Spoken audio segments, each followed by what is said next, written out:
Welcome to the podcast Life After Addiction and Indictment. I'm your host, Steve Cloward, and I spent most of the last decade and well over $100,000 on coaches, consultants, masterminds, and events trying to figure out how to reclaim my life again.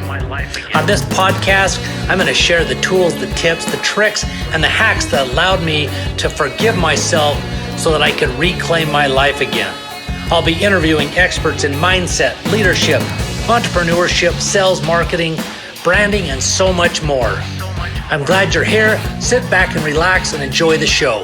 Let's go! This is Life After Addiction and Indictment. Welcome back to Life After Addiction and Indictment. Today I've got a woman who's joined me, and we had an experience a little while back, about 3 or so weeks ago, where we had a great podcast and a great conversation. And for some crazy reason, I forgot to hit record. So I think our internet was having some problems. One of us or both of us.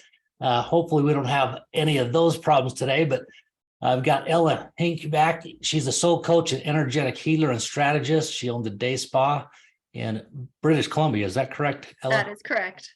Okay. And she's the creative and innovative energetic healing method called Etheric Vitality Enhancements that help assist in transforming anxiety and trapped emotions in your body, shifting in old behavior. So welcome back, Ella. I'm excited to talk to you again. Thank you so much for having me back. I'm excited to be on here again. Yeah, I had a great time last time, and I'm excited to Me too. talk again. So this is going to be a lot of fun.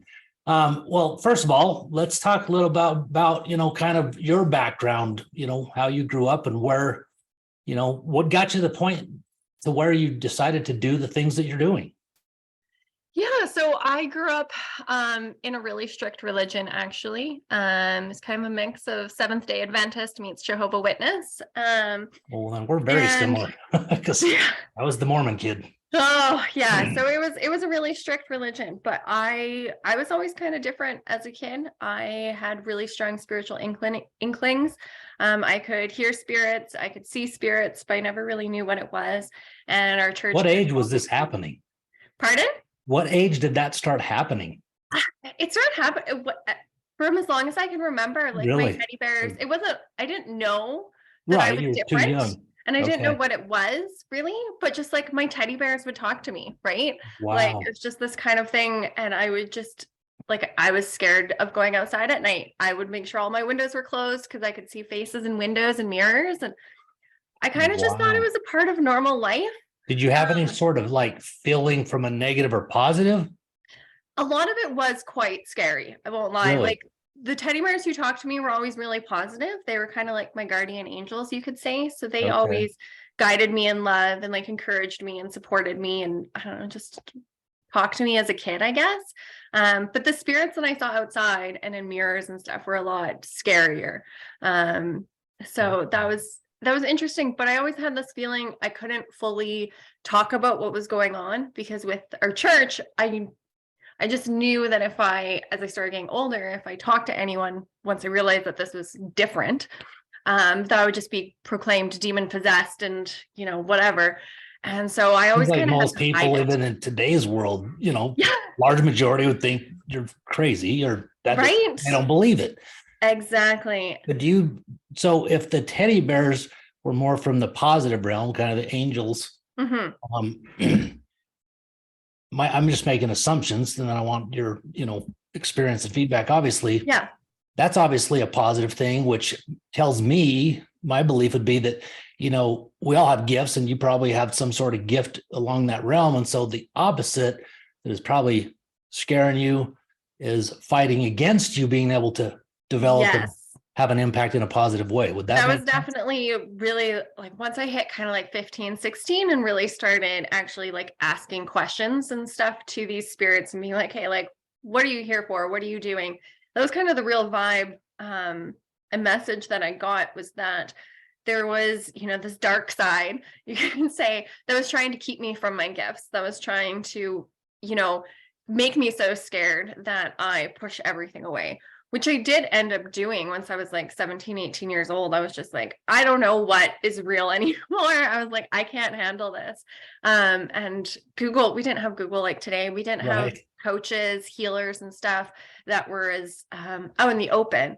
as they are today. So I kind of really backed off when I was 18 until I was about 20 or like 23 or so for a few years, because it was too much. And then I ended up meeting my Reiki master. Her name was Mary Underhill. She's now passed away. And she was able to teach me about energy healing and Reiki, and I became certified in that. But the really cool thing was, even as a kid, I always had this proclivity towards healing. My mom would have headaches or earaches, that sort of thing. And I would put my hands on her and she'd feel this like liquidy sensation almost, and her pain would go away. Wow. So I was doing this already as a kid. And then once I learned, I was like, oh, there's a term for this. And there's like Crazy. this certification. And so just kind of, followed the signs. There was definitely always angels guiding me along the way. So That's really cool. Is it accurate that would some people call some of that stuff, well, not all of what you're talking about, but is channeling, is that part of anything that you're doing? Definitely. No, Okay. I would definitely say channeling would be the biggest thing. There's also, I really like to emphasize the difference between intuition and channeling. So intuition is an energetic form of communication. We actually learn it when we are babies in our parents' womb or in our mother's womb, because we are energetically able to communicate what we need, and our mother automatically energetically communicates back to us and delivers us what we need. Yeah. And so we already have this skill fully developed before we're even born. The problem is, as we go through life, we then forget about it, or it's not fostered and encouraged. We dismiss it as hocus pocus, and that sort of thing.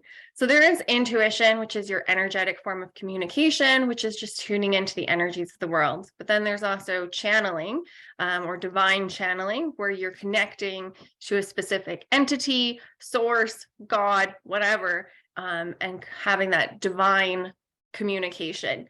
And so that too is also a skill that can be developed. And I really feel as channelers, you have to be careful what you're channeling to, what you're connected with, and making sure that you're being connected, because obviously there's dark and good forces.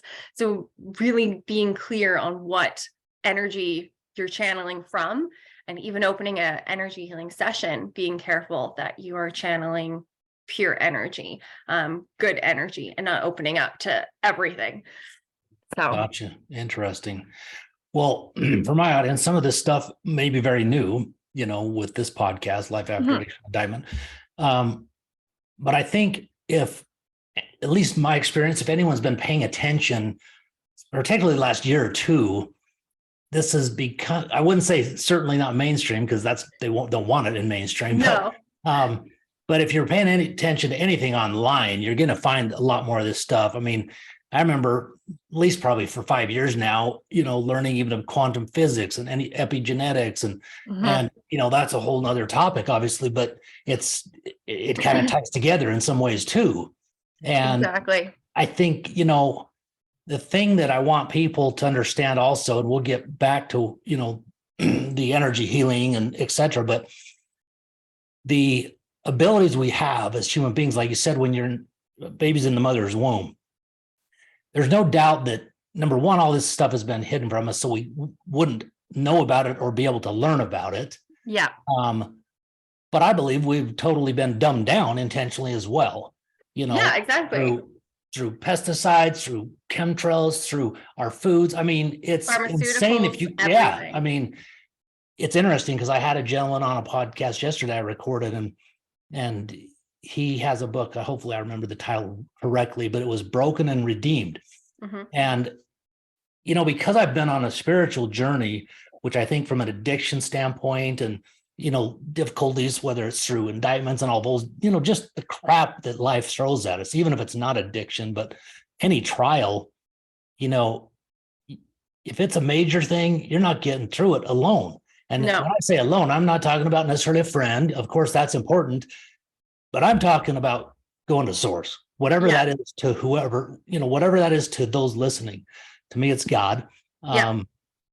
But, we talked about some things that really had actually a big impact on me, that I, because like you, I grew up in a religious background. And everything is, you're taught exactly how to, this should be and that should be, and how to pray, for example. And we talked a lot about that. And I actually did some things that he does when it comes to praying. And one of the things we really, at least I struggle with, and never was taught this, other than through meditation and things I've experienced with other coaches the last 6-8 years, was being quiet and listening. Yeah. And the craziest thing happened, and I'm talking about this because it does relate to this topic of the podcast as well. So this morning I did that, and basically what he does, and so I just followed what he did because to me it made sense, is he kind of went, to God and asked, what can I, do today to serve you or to serve humanity, whatever. Yeah. And man, nothing profound hit me, but I basically said that I could impact people in a positive way, and I know I have to work on my health. That's what I've been focusing on, particularly the last few months. And I hate exercising.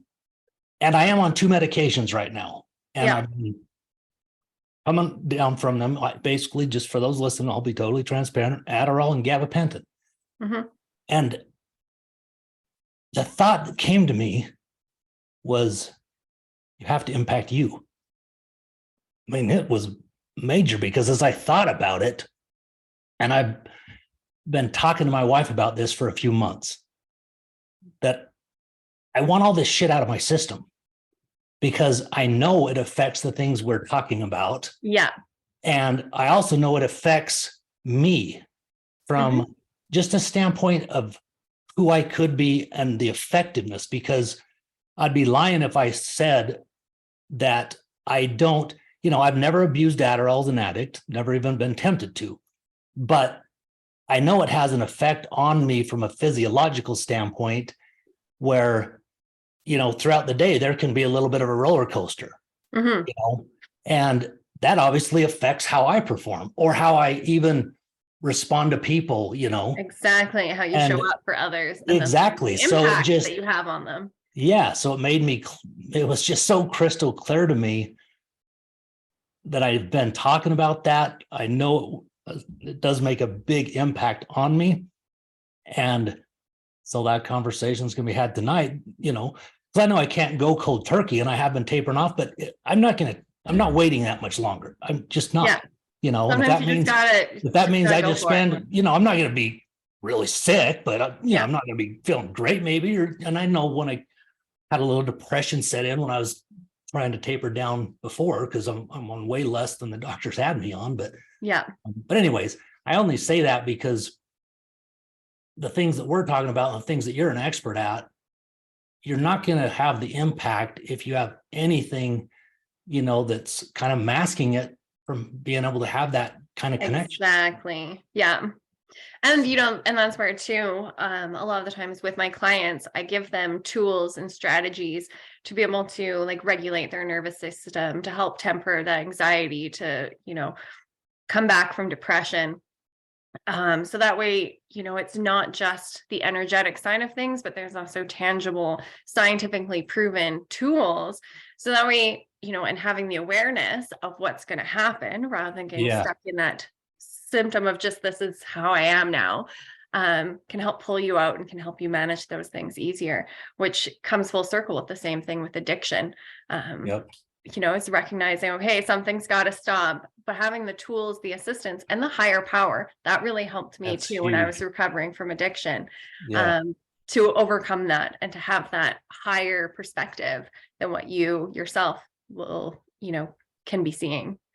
I think it's pretty fair to say that you're going to have a very, very low percentage chance to overcome addiction if you don't tap into a higher power, whatever that is for the individual. Exactly. Well, that's why even AA and NA, still talks about that, right? You need to have some sort of higher power that you're connected to.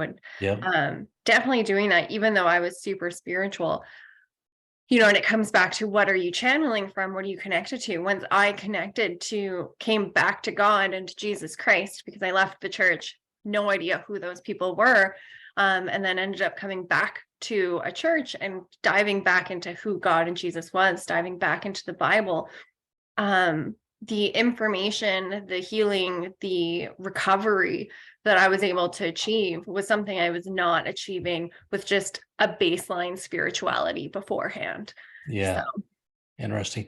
Was so when you got involved in drugs and alcohol, tell us a little bit about that. Did that have anything to do with Course creators, say goodbye to intimidating software and eliminate multiple subscriptions and say hello to Backbone. Backbone helps course creators thrive with their all-in-one, easy-to-use sales and marketing platform. Backbone gives you all your automation in one place to capture, nurture, and turn more leads into customers. With Backbone, you get unlimited courses, membership sites, funnels, landing pages, surveys, and forms with our easy-to-use drag-and-drop features. That's not all. Backbone provides a full CRM and pipeline management, two-way SMS, workflow automations, call tracking, full analytics, built-in AI, 24/7 support, and so much more. Stop paying for multiple tools and put more money in your pocket with Backbone. Just go to backbonelms.io now to get your free 14-day trial. Backbone supports letthemlive.org to help defend the defenseless by donating 5% of each subscription every month. Jump over to backbonelms.io now to start your free trial today.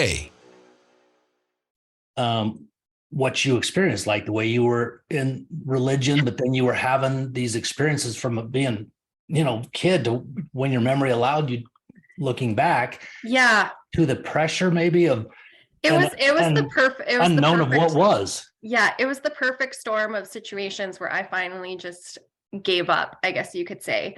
I was probably about 24, I think, once I started into real, like that was the major point of addiction. I had dabbled in drugs before that caused me to stay in abusive relationships, but it wasn't, I was an addict then for sure, but it wasn't such a crucial, turning point as it was at that point in time. And what really happened was just, I was just done. All the pressure from, the religion and spirituality growing up.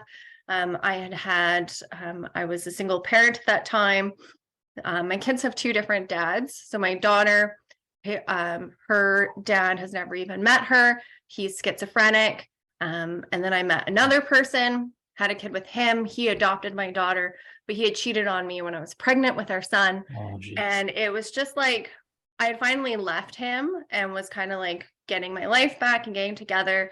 And I didn't listen to my intuition. I didn't listen to all those things, and got myself around people I shouldn't have been around. And then just, finally said, fuck it, why not? Like, I'm just sick of being strong, and gave up and kind of spiraled into this addiction that then took over for about 2 years. And then finally was like, oh God, what have I done? This is not good. Yep. Wow. Yeah. So then it's just what did you do to get sober? I mean, how did you deal with it? So I started attending a church. I did end up going to NA for a while. I cut off all influences. It was a slow process. Took me about a year to finally get to the point where I was like, no, everything needs to go. So stopped listening to triggering music. Cut off all the Facebook groups I was involved in, because I was heavily in the festival scene at that time. So cut off all those things, stopped listening to electronic music for a while, and just eradicated any triggers from my life. And then also really just diving back into my spirituality, connected with Jesus, was huge for me. And recognizing how much he was there for me, and finding my worth back and finding my confidence back, that even though all this shitty stuff had happened to me, that I was still worthy as an individual, that I still, had something to share and had a life to live, and, was, had more self-worth than I thought I had at that point, because that was what had really, succumbed to everything, was a lack of self-worth. I was like, you know what, whatever, everything bad happens to me. These abusive partners have done this all to me. So I'm just going to accept this. And so once I finally could, say, no, I'm not accepting this anymore. I deserve better. God loves me. I love me. My kids love me. I need to get out of this. and then just really, implementing all those tools and strategies to climb my way back up out of the hole. I mean, that right there, it really shows us exactly what I believe is the reason that most of the time we get involved in drugs that end up being addictions, and then how we're able to get sober. Because when you're telling yourself the stories that allow you then to get into it, right? Yeah. That also is then attracting the circumstances, situations to make it that much easier, whether it be friends, whether it be groups, whether it be festivals, whatever it is. Yeah. And when you made those shifts in that mindset about what, you wanted in your life, you change the story, you change the narrative, and things seem to change. Yeah. It comes down to perception. And the fact is, like, we all have, perceptions. We all have limiting beliefs. We all have these stories, whether it's from, the way we were raised, whether you were raised in like poverty or with like abusive parents or like whatever, or even if you were raised like really well with like a solid family, but maybe they're like, you have to act this certain way. You have to do this certain job, or your friends, expect you to behave a certain way. We all put these perceptions and these beliefs on ourselves of how we have to show up, of what we're worth, of what we have to do, but then we're not showing up as to how we were supposed to show up, as to how we were authentically supposed to be. And so it's all about dismantling those things, those layers, so we can see who we really are and start showing up as we really are. Because even that like corporate CEO who's making millions of dollars, like, just because he might look successful on the outside doesn't mean he's happy on the inside. We all have to do this work, and like no 100%. One is exempt from it. And, no doubt about it. So true. Sorry. Yeah, everybody, it's so true is, and I think that's what caused a lot of us even to stumble, is because we have those beliefs by comparing and thinking, we don't know people's situations or circumstances, but there's no doubt that there's nobody immune to life and the challenges that it has. And I don't think there's very many people, if any, that could say they deep down, they don't have some insecurities, even if they're very successful and very confident and, have self-love, they're still eliminate a ton of it for sure. But, definitely. And we all have some, Yeah. And that's where it really can help to have, that belief in the higher power as well. Because if and having that relationship is also so important. Like, it's one thing to be like, oh, there's this dude who created everything that loves me. But if you can actually have a relationship and, it comes back to that energetic communication and that channeling, prayer, meditation, whatever you pick for yourself, being able to have that relationship with that, entity, with God, to know what choices to make, to, fill your self-worth, to know how you're supposed to show up and function in life. Like, he has all those answers if you're willing to tap into that, to learn, to listen, quiet listening, asking the questions and waiting for the answer, however long it takes for it to show up, is so critical for being able to do that work as well. Yeah, no doubt. That's where I've battled it, because I've known for years and years now, what I truly believe is important that will help that improve. But I'd be lying. I battled the hell out of the listening part, Yeah. Because if it's not quick enough, then my mind's, in fact, I caught my mind this morning, but I'd already had that thought hit me, but I discounted it. I thought that couldn't have been it. That was just me. That was too easy. Yeah. Because I've always had this story, and still do, that I've always struggled having that connection. Yeah. But I can tell two stories. I've told them many times on these different podcasts. I mean, this podcast with different episodes, of the two times where I had to know like certain things, and when I was so broken in a sense and humble that I bore my soul, in prayer. And I knew, there was no doubt both times. So it has just been a story that then I've not allowed myself to be quiet like I did today, and even if you're in business, whatever, you're not going to be as effective as far as evolving and the creative part and knowing things to do if you cannot get yourself in a space where you can be quiet. Exactly. Some of the like best CEOs are those people who took those like crazy decisions that like everyone else was like, why are you going to do that? That doesn't make sense. You're going to fail. And you're like, no, I have this feeling in my gut. I have to do this. Like that's no coincidence. Trust. That's not just No coming doubt. from them. Yep. And it works. But No doubt about it. you definitely also have to, eradicate that limiting belief of like, my mind is too busy. I don't have enough time. Don't have time. It's too hard. Work. I don't have the gift, because all of those things are just stories, as you said, that you're 100%. playing to keep you from, connecting. So true. Yep. Well, cool. Well, so let's get back to some of this other stuff, because to me, it's, I believe 100% into it. I've learned too much and heard from too many other people, over the last 2 years, particularly, about energy, about the things that, literally been hidden from us, that have been there for probably centuries and centuries. I mean, one simple thing that always fascinates me is like, and I used to ask this to my wife and other friends and stuff, like, if you don't believe that there's something to energy or the abilities that we have, I believe every ability God has, I believe. Yeah. Right? Because we're made in his image, right? Exactly. At least I believe that. Some people may not, but that's my belief. But so with the technologies we have, the equipment we have, like 200 plus years ago, whatever number you want to pick, how did they build the buildings they built? How did they build the pyramids to be so precise? Right. And all you got to do is look at those situations. There's something else that we don't know, Oh, definitely. And even just look at like our modern day technology, like even in the hospitals, they're using it without realizing they're using it. Right. Yes. So if you look at like a mammogram or like any of those things, they are taking a picture of the frequency of the cells. Yeah. And so with the mammogram, it's not a picture of the breast. It is a picture of the frequency that those cells are giving off. And the diseased cells give off a different frequency than the healthy cells, which is why they show up darker or different. Yep. And it's like, okay, right there.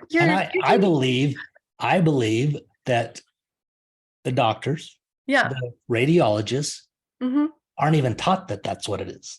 Well, exactly. They're using we can't know that and not even recognizing what it is.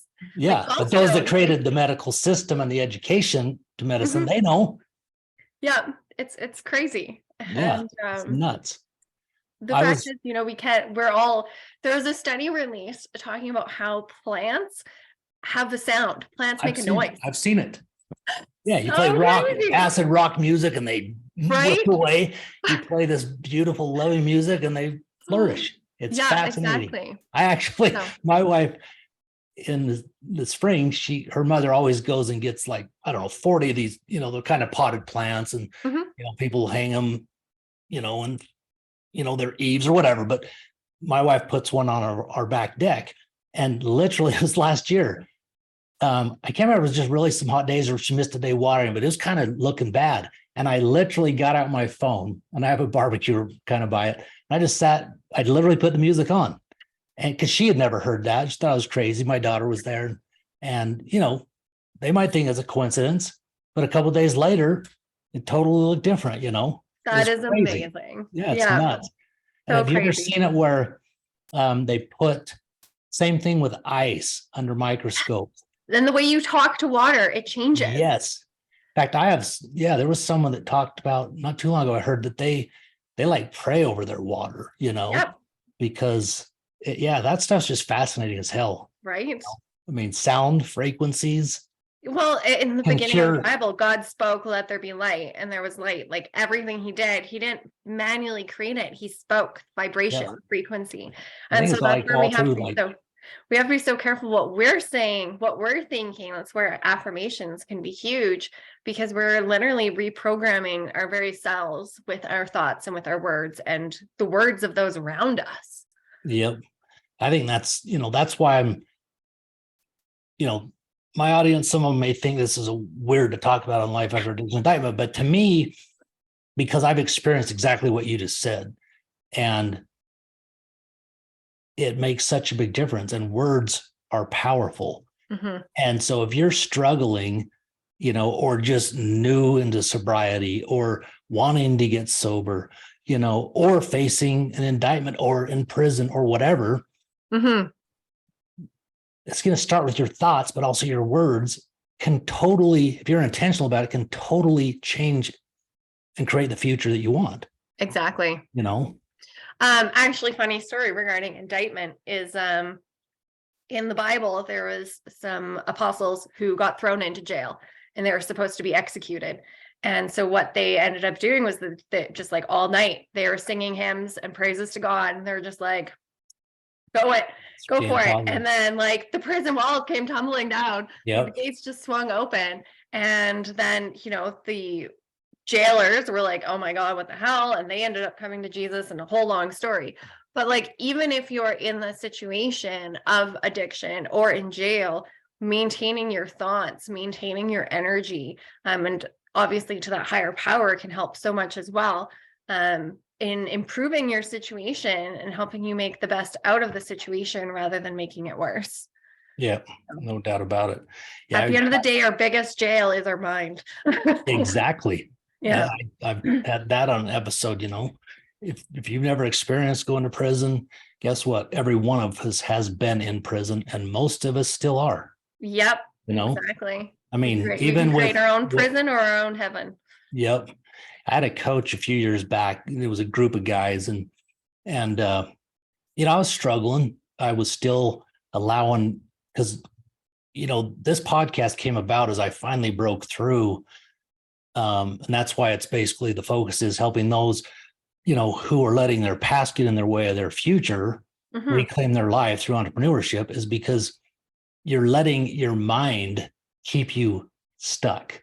Exactly. And until I rewired my mind, and it also rebuilt my confidence, that's what changed it. And it started in that group. The guy that was running this coaching program, he calls it a conscious self-creation statement. And basically it's, I ams, I haves, so I wrote one down. Of course, I modified it, as for probably over a month, just as I was getting into it and adding things and whatever. And so it was all related to things that I was going to become, but you act as if you're already there, right? Yeah. And also the things, whatever that is that you want, that I, mine included even how much I would donate to organizations, things like that. Yeah. And it got to the point where I memorized it, and then I would say it every day, right? As I was getting in the shower, I'd just say it. And within 3 years, everything but two things in what I spoke was my life had everything that I talked about. I was doing everything. Yeah. I mean, and that's not a coincidence. No, it's definitely not. It's definitely not. And so I've, until I experienced, I still believed in that stuff. But when you do it and then you can see, holy shit, this works. Look at this. Because I was in a bad spot. I mean, my mindset, I had no confidence. I was still struggling with what I wanted to do. And it was incredible, Yeah. And so, some of the stuff we're talking about, to some of you, it may seem even like a little wooish, but until you've learned about it, number one, but tried some of this, Exactly. I would say don't not tell you try it. You can read all the books in the world about like what the ocean looks and smells like, but you're never really going to truly know or believe in the ocean until you're there experiencing it.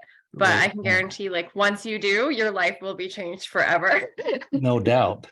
Yeah. All right. No, let's go back now to some of the stuff. So that, you're expert in, because this stuff that, because when you're trying to get healthy mentally and physically, if you can find answers and people like you that have the knowledge and abilities like you're going to have, and again, the higher power, which we've talked about, you're going to have a lot better success of getting there, not only getting there, but getting there faster than if you try to do it on your own, because that's the whole reason that I believe we have coaches and mentors in our lives, is because we want to shortcut. We all make mistakes, but if you can learn from someone who made some that maybe you can skip, then do it. So it also helps eliminate the self-doubt too, right? Like if you're at the absolutely. gym working out yourself, you're like, should I be doing these exercises? Should I be doing those? And you just kind of go in circles, never really doing anything. Exactly. And so it just gives you that clear-cut pathway of like, there you go. And keeps you accountable too, which is important. when you're Exactly. struggling, because it's easy to put it off and blow it off. Yep. So talk to me and define, like, what is Reiki? Yeah. So Reiki is The Reiki, is that how you say it? Like a yes. Reiki? Like Reiki. Yeah. okay. So it's the premise of utilizing and tapping into, universal life force energy and, shifting it and moving it in the body for ultimate wellness. Awesome. Straight and simple, clear cut, right? So That's perfect. For myself, I've combined, like, I do have my master level of Reiki, which I acquired over several awesome. years, but I also have several other modalities. So I work with crystals. They all have their own certain vibration and frequency, which can assist in healing, kind of expedite the process. And I've also studied under some shamans. So I can do different things like soul retrieval and just, I don't know, it's a whole Soul other retrieval? world. Yeah. What the hell is that? Soul retrieval is the premise. You can work with past lives or even with your own life. That's going to freak people out. But I totally, yeah. So you go through your own life, like there's so many parts of yourself that you might cut off or, distance yourself from because of trauma, addiction, abuse, any of those circumstances. So in that, we find that part of your soul, we infuse it with love and we bring it back to you. So that way you can have full integration. Are you able to help people bring back memories of past life? Yeah, it can. And sometimes even like, if it is a traumatic situation or something like that, like you don't even like, it's not necessarily about reliving it, but just having that energy back with you. So your soul can be whole rather than like chopped up into all these pieces sent off into the universe. And there can just be so much unity. And then even just being able to find that forgiveness and love for yourself for that part of you is so important. That's awesome. Yeah, it's beautiful. So really, like, I combine all of that into a treatment. It's pretty much with a session, like a 60-minute session. I do a sage smudge. I say a prayer, opening up the energy to God, to Jesus Christ, and to, anyone under their divine governance of love to make sure it is a safe container. And then I just tap into your energy and kind of intuitively flow with like what is needed for that individual at that time. So every session is unique and like very personalized to the individual. I can even combine alpha brainwave meditation it's kind of like hypnosis, but it's where you're still in control at all times. So you can still make the decisions. So I can lead you into a safe space and get you to like meet with certain parts of yourself or, tap into what energy areas of your body that might be holding illness and transform that yourself with me as your guide. So you can participate in your own healing. It's incredible. It's amazing. Yeah. Do you do any work with magnets? I haven't yet, but I have started looking into, there's this device called a Healy, which is giving like frequencies and stuff like that. I have one of those. So I'm looking into that and seeing how I can maybe integrate that into the energetic sessions and stuff is just another modality for everything. So I've had one of those for a couple of years. It's pretty cool. Yeah. Hey, I do use a pendulum a lot though. For like finding certain areas or like asking questions or like checking in with your chakras, just to help kind of guide. That doctor I mentioned that I met with last night, he was a doctor in Mexico. He's only been in the States for 7 months, and he always did this alternative medicine as well. And he left there because he was literally working from 7 a.m. to about 11 at night. His busiest day, he saw 170 clients, and he said he's just wearing himself out. But his professors and people from medical school that he went to all came and saw him. That's amazing. But he was doing that pendulum thing over me last night. But then I asked about the magnets because I had magnets, for like 20 minutes, 25 minutes on me. Okay, cool. And it's fascinating. Have you ever heard of it was a light. The first time he saw me, he shined a light in my eye and Okay. literally was explaining to me parts of my body that had issues. I've heard about that with the eyes, how they can like It take a was picture and look nuts at it. because he nailed everything. And then, as I mentioned, he saw my father-in-law 2 nights later. Yeah. My father-in-law's had a lot of health issues the last couple of years. He mentioned everything. My wife was blown away, but that That's helped her amazing. see that this isn't some quackery, Yeah. and it's all that energy stuff. And it's Yeah. there's no doubt it's powerful. And if they've hidden it from us, there's obviously a reason. It Right. doesn't take much logic to just think logically that there Yeah. has to be something, because Well, they're even recognizing now that thoughts affect our genetics. yes, And so, the way we speak and our beliefs can influence our genetics. Like Joe Dispenza has done so much work in he's that. And phenomenal. so many Phenomenal. scientists are discovering this now. And so the fact is, though, like technically, like my grandmother, when my mom would have been in her womb, like science has proven that the eggs for the future generation are already developed. So like those thoughts and frequencies that your grandmother carries affects your personal genetics, but you can change that. And that's where, like, in my sessions, we can go into that, and discover what, you might be acting a certain way or have these beliefs. And you're like, I have no idea why I have these beliefs. Well, that could be the beliefs from your ancestors, from your grandmother, like, who knows? So being able to like shift those energetically and then supporting you physically as those changes occur. Right. And it's crazy. That is nuts. But again, there's no doubt about it. I've just seen way too much evidence. And I've also just for those that don't know Joe Dispenza's story, I'm not going to, even give you an overview of it right now, but go on YouTube and just type in Dr. Joe Dispenza healing after accident, or something like that. It was a triathlon. And like, that's just crazy. Pulling it back into addiction is like, how many people do you know that there's, addiction is, part of their genetic history, basically, right? And so a lot of the times people are like, oh, well, it's genetics. I can't help my predisposition to being an addict. And it's like, that's not true anymore. There are things you can do. You don't have to continue believing that story that you are a victim to your addiction, that you're a victim to your genetics, because you can change that. But you have to be willing to do the work, obviously, right? That's the key right there. And if you're going to tell yourself that story, then it's going to be true. Exactly. If at whatever age before you become an addict, if you knew that you had that disposition, say DNA and generations before, parents, if you told yourself daily and did one of those conscious self-creation statements, I am not an addict, I'm healthy, whatever you want to make the statement, I can almost guarantee it won't happen to you. Exactly. It's phenomenal stuff, but very, very interesting. Well, so where can people find you, Ella? And, what other things do you want to cover that maybe we haven't, if any? Yeah, so you can find me on my website, www.opaldawnholistic.com. On there, so I have all of my energy healing treatments and services and programs.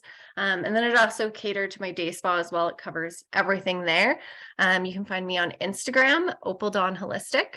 And also for the viewers who are listening, there should be a link in the show notes that will be 40% off of one of the singular energy healing sessions. So normally it's awesome. $155, and you get to experience that for only $94.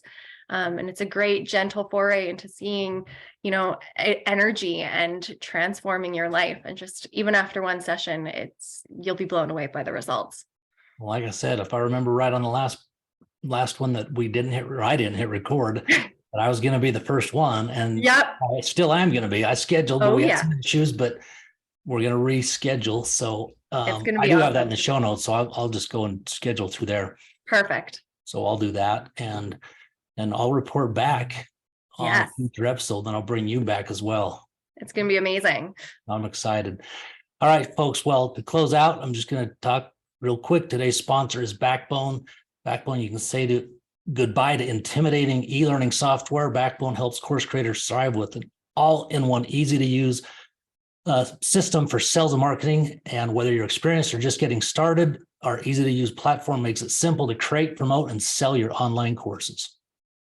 All right, Ella. Well, thanks again for your time. And, I look forward to having that session here in the next week or so and, continuing this journey, because I'm all about, optimizing the body and becoming as not only healthy physically, but mentally as possible. Most definitely. So, Thank you so much for having me. It was a lovely conversation.